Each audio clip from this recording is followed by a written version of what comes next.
ব্রট to you by VGuard, co-powered by Sensodyne ও ভিমল বলো কথা কেশরী। দেখুন, সংঘাত আরো তীব্র হচ্ছে। কাদের সংঘাত? রাজ্যপাল সংঘাত। আসুন কিছু গুরুত্বপূর্ণ ইনফরমেশন আমরা দেখে নিই। পিসিআর কে বলবো এক এক করে তথ্যগুলো প্লে করতে। আরো তীব্র রাজ্যপাল সংঘাত, যেই সংঘাতে সত্যিই কোনো বিরাম নেই।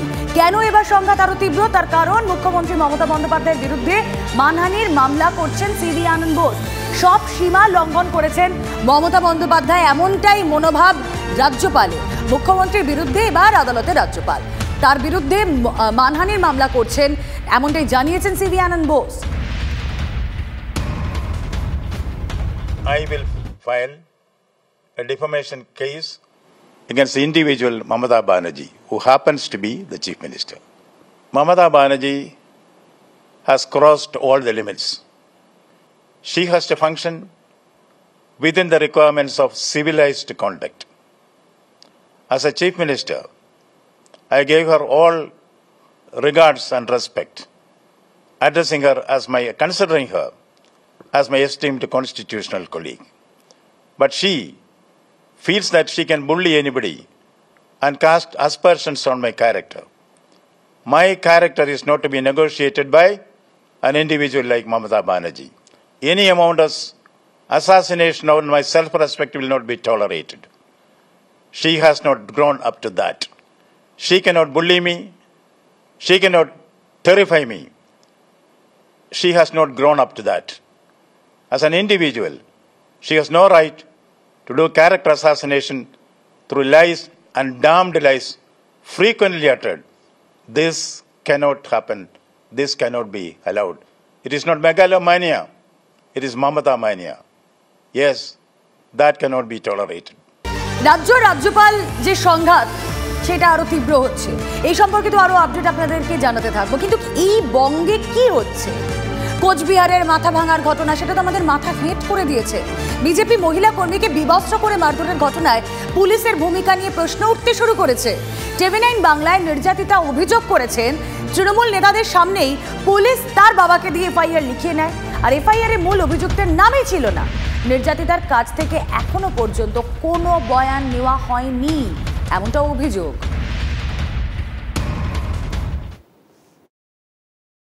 প্রথমে একটা মহিলা যে আগ পাশে আগাইতে খেলে আমার বল যে উড়ে গেছে, যে কেন আগান, কয়ে না বিজেপি করা দেখাবো। তখন চুলের মুঠে ধরার মাত্র আরেকটা মহিলা বেলাস ছিঁড়ি দেল, তারপর কাপড় খুলে নিয়ে নদীর পাল্টাল, সায়াটা আসলো ওটাও ছিঁড়ি দেল। দেওয়ার পরে যখন চুলের মধ্যে আমাকে 1 কিলোমিটার খালি দেহা ধরে নিবড়ে, এ পাকে একবার পাকায় একবার ও পাকে পাকায়, এইটুক করে 5-6টা মহিলা হচ্ছে একাই পাই।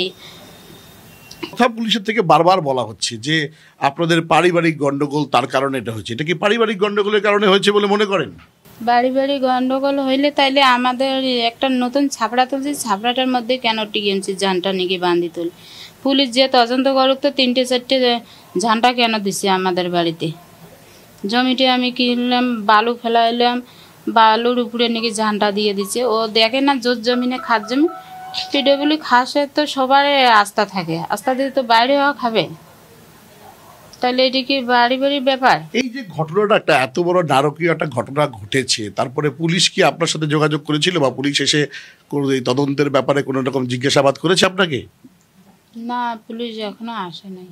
পুলিশ তো আমাদের ভিতরে দেখে না, পুলিশ তো ওরার কথা মতন চলে। বর্তমান টিএমসি যেটা করবে ওইটাই। একটা অভিযোগ করা হয়েছে, অভিযোগটাও দেখেছি। ওখানে ওই অভিযোগটা লিখেছে কে? সেখানে তো এই রাজনীতির অঙ্গ বা আপনার সাথে এই যে পারিবারিক দ্বন্দ্বের কথা উল্লেখ রয়েছে। এই এফআইআরটা লিখতে গিয়েও কি কোনো সমস্যা তৈরি হয়েছে? সেদিন কোনায় আমার বাবা গেছিল, আমার বাবার তো লেখাপড়া নাই, ভয়ে আতঙ্ক হয়েছে। তারপর শুনছে টিএমসির পার্টির লোকগুলো সব ঘোষাডাঙ্গা হচ্ছে, হাক দেখ করে নেকছে। আমার বাবা কইছে যে আমার বাড়ির আশেপাশে মুহুরি ভুল করিয়ে বাড়ি বলে নেকিত হয়েছে, এইটা আমার বাবার ভুল হয়েছে। আমি যদি সুস্থ থাকলাম হয় তাহলে ভালো করে নেকলাম হয়। যে মেন আসামি, সে মেন আসামির নাম দেয়নি, ও রাত্রিবেলায় তুলছে, সকালবেলায় ছাড়ি দিচ্ছে, দিয়ে আমার বোন জামাইটা কোনো দোষী নেই, তাকে আঁকেছে জেলে।